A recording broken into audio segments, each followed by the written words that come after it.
Picture this. 1977. Smokey and the Bandit is tearing up the box office, and the tabloids can't get enough of America's new golden couple. Burt Reynolds, the mustache, the laugh, the swagger, is the biggest movie star on the planet. And there, riding shotgun in that black Trans Am, is Sally Field, America's sweetheart, looking at him like he hung the moon. The chemistry is electric. Fans are screaming. Reporters are calling it the romance of the decade. They're on every magazine cover, giggling in interviews, finishing each other's sentences. To the world, it's pure Hollywood magic.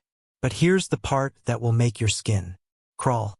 Behind those megawatt smiles, something toxic was already brewing, something Sally Field would carry for the next 45 years like a scar that never quite healed. Because what started as a fairy tale on set turned into the one relationship she says she truly hated more than any other in her entire life. And when you hear why, you're not going to believe Hollywood kept this buried for so long. Sally was only 30 years old when she met Burt. On the Smokey set, she'd already survived an abusive childhood, a teenage marriage, and the soul-crushing label of the cute girl from The Flying Nun. She was hungry to be taken seriously, desperate to prove she was more than a smile and a ponytail. And Burt? He was the king. He saw her audition tape, reportedly told the director, "Get me that girl," and hand-picked her for the role that would change both their lives. First, it felt like destiny. Burt swept her off her feet with private jets, lavish parties, and that larger-than-life charm that made women weak in the knees. Sally later admitted she fell hard, fast, completely. She said, and I quote, "I was so in love with him it was ridiculous." They moved in together almost immediately. The press ate it up. "Burt and Sally, bandit hearts forever," screamed the headlines. But here's the first twist nobody saw coming. Even while the world was swooning, Sally was already shrinking herself to fit into Burt's shadow. He was the star. She was his girl. Directors started offering her scripts only if Burt approved. Magazine profiles barely mentioned her unless it was about how lucky she was to land America's sex symbol. And Burt? He loved it. He loved being the sun she orbited. And slowly, almost invisibly at first, Sally Field, the woman who would one day win 2 Oscars and become an icon, started disappearing. Little did anyone know the real darkness hadn't even begun. The year is 1979. Sally Field is on the set of Norma Rae, pouring her soul into a role that will finally prove she's a serious actress. She's exhausted, covered in fake factory grime, giving the performance of her life. And back in Los Angeles, Burt Reynolds is losing his mind. He calls the set constantly. "Who's there with you? Why are you laughing?" Sally later revealed he was so jealous, he once flew to North Carolina unannounced just to check on her. Crew members remember him storming around like he owned the place, glaring at any man who dared speak to her. Sally was terrified he'd make a scene that would ruin her big break. She started hiding from him between takes. But the jealousy wasn't just about other men. It was about her talent. Friends say Burt couldn't stand that Sally was getting the kind of critical praise he'd never received. He'd built his career on charm and good looks. She was building hers on raw, undeniable skill. And every time someone told Sally she was brilliant, Burt's smile got a little tighter. Then came the moment that broke something inside her forever. Norma Rae premieres. Critics are calling it a masterpiece. Sally is suddenly the most talked about actress in Hollywood. And at the exact same time, Burt's latest movie, A Little Thing Called Starting Over, gets nominated for Oscars too. The press starts asking the question everyone wants to know. Will Burt finally get his first Academy Award nomination? He doesn't. Sally does? No. But the buzz is all about her. And Burt can't take it. In interviews years later, Sally's voice still cracks when she remembers what he did next. Instead of celebrating the woman he supposedly loved, Burt started mocking her publicly. He told Johnny Carson on national television that Sally was the most boring person to have dinner with. He joked that her serious roles were cute, but nobody would ever take her seriously. He even told reporters, and I quote, "She's good. But let's be honest. She's no Meryl Streep." The audience laughed. Sally was watching at home, and something inside her died that night. She confronted him, screaming fights that left her shaking. But Bert just laughed it off. "Baby, I'm helping you." Tough love. Except it wasn't love. It was control. And the worst part? Sally stayed. Because she still believed she needed him. Because he'd convinced her that without his spotlight, she was nothing. But Hollywood was about to hand Sally the ultimate revenge. And Bert the ultimate humiliation. Golden Globe Awards, 1980. The room is packed with every A-lister in Hollywood. Cameras flash like lightning. Sally Field is sitting in the audience clutching Bert's hand so hard her knuckles are white. She's nominated for Norma Rae. She's terrified she'll lose. And she's even more terrified she'll win. Because she already knows what's coming. And the Golden Globe goes to Sally Field. The place erupts. Sally stands up in that now iconic white dress, tears streaming, and delivers the line that will live forever. "You like me. Right now you really like me." The crowd is on its feet. It's pure joy. Except for the man sitting next to her. Burt Reynolds does not stand. He does not clap. He just stares straight ahead, jaw clenched, smiling the coldest smile you've ever seen. Backstage, witnesses say he grabbed Sally by the arm so hard it left bruises and hissed, "This is going to ruin us." He spent the rest of the night drinking with his buddies, telling anyone who would listen that the Golden Globes were rigged, and Sally only won because the Academy felt sorry for her.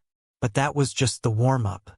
Fast forward to April 1980, the 52nd Academy Awards. Sally is nominated for Best Actress. Bert? Not even in the building. He refused to come. He told friends he had better things to do than watch his girlfriend get humiliated if she lost. Translation, he couldn't stomach watching her win if he never had. The second her name is called, and the Oscar goes to Sally Field. The camera cuts to her empty seat. The whole world notices. Commentators whisper. Twitter doesn't exist yet, but if it did, it would have exploded. Sally walks up alone. No date. No proud boyfriend waiting in the wings. Just her, clutching that golden statue, thanking her kids, thanking the director, thanking everyone except the man who once claimed to love her. And in that moment, millions of women watching at home felt it. This wasn't just a win. It was a declaration of war. Back home the next day, Bert reportedly smashed the Oscar when Sally brought it into the house. He screamed that it was ugly and didn't belong there. Sally locked herself in the bathroom and cried until she threw up. That night, she made a decision. She was done shrinking, done apologizing, done letting a man who couldn't celebrate her light try to blow it out. But walking away from Burt Reynolds in 1980 wasn't like breaking up with your high school boyfriend. It was like trying to leave the mob. And what Sally discovered next about the man she once loved would haunt her for the rest of her life. By 1981, Sally had finally walked out. She packed 2 suitcases while Bert was on location and never went back. The tabloids called it the breakup nobody saw coming. But the truth is, almost nobody saw what really happened inside that house, because Bert made sure of it. For years, Sally stayed silent. She was terrified of looking bitter, terrified that speaking out would make her the difficult woman Hollywood loved to blacklist. But in 2018, at 71 years old, with nothing left to lose and 2 Emmys, 2 Oscars, and a lifetime of respect behind her, she finally told the world the real story. And it was so much darker than anyone imagined. In her memoir In Pieces, Sally dropped bombshell after bombshell. Bert kept a locked drawer full of prescription pills he forced her to take whenever she got too emotional. He called them vitamins for my little girl. They were actually tranquilizers that left her foggy and docile. He read every single script she was offered and forbade her from doing anything that would make her bigger than him. When she secretly accepted absence of malice anyway, He threatened to leak private photos of her if she didn't turn it down. He installed hidden cameras in their bedroom for security and would replay the tapes while she was at work, convinced she was cheating. Years later, Sally found out he'd shown the tapes to at least 2 of his male friends as proof she belonged to him. Worst of all, when Sally suffered a miscarriage in 1979, something she'd never told a soul, Bert's reaction wasn't comfort. It was rage. He accused her of doing it on purpose because she was too focused on her stupid career. He refused to let her grieve, told her to get over it and get dressed for a premiere that same night. Sally wrote, and I quote, "He was the love of my life, and also the greatest regret. I hated him more than I've ever hated anyone, because he made me hate myself." Friends who visited the house in those final months say Sally looked like a ghost. She lost 20 pounds. Her hands shook constantly. Makeup artists on Smokey and the Bandit 2 remember having to tape her fingers so the tremors wouldn't show on camera. Bert, meanwhile, played the victim, told People magazine she was unstable and needed help, planted stories that she'd become a diva after the Oscar, even implied she was using drugs, the same drugs he'd been slipping her. But karma moves slow in Hollywood.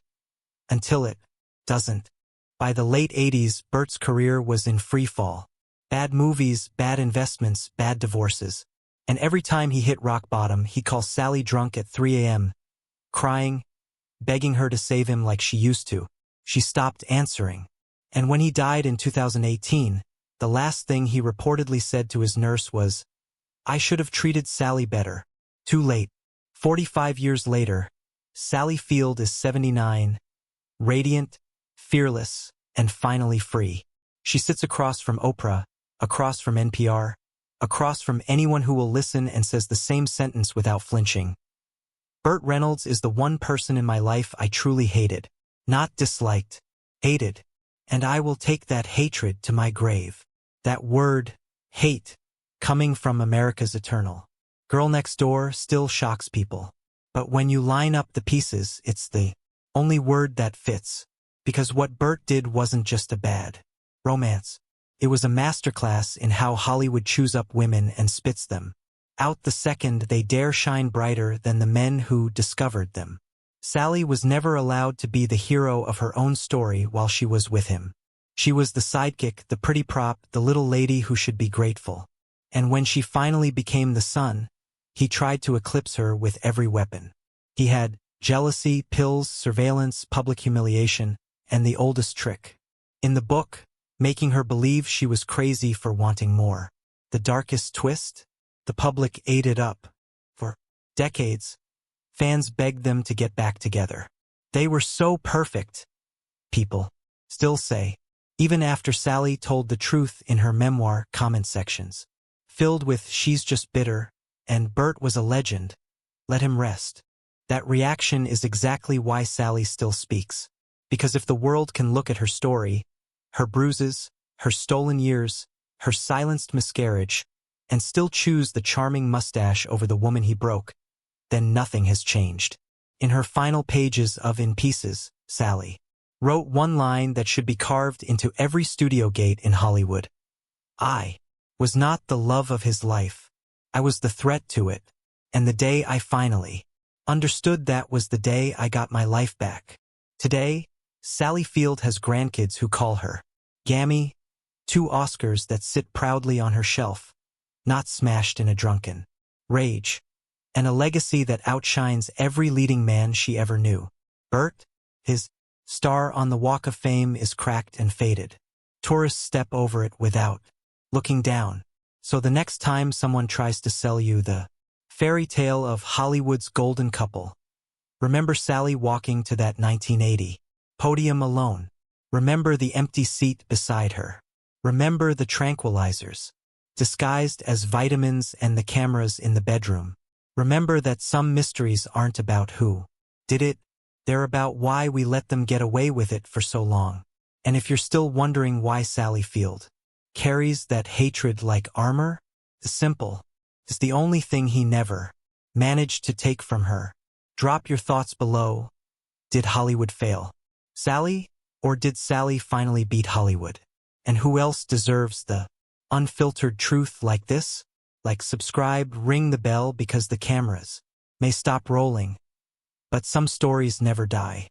Sally Field is 79 now. She lives in a quiet house in the Pacific Palisades with ocean air drifting through the windows and photographs of her 3 sons and 5 grandchildren on every wall. There's a shelf in her office with 2 Academy Awards, 2 Emmys, a Kennedy Center Honor, and a SAG Life Achievement Award. And somewhere in a drawer, she's never said exactly where, is a small wooden box that contains the only thing she kept from her years with Burt Reynolds. A single Polaroid of the 2 of them laughing on the Smokey and the Bandit set in 1977. She keeps it, she says, the way you keep a bullet the doctors pulled out of you. Not because you want it, but because you need to remember it was real.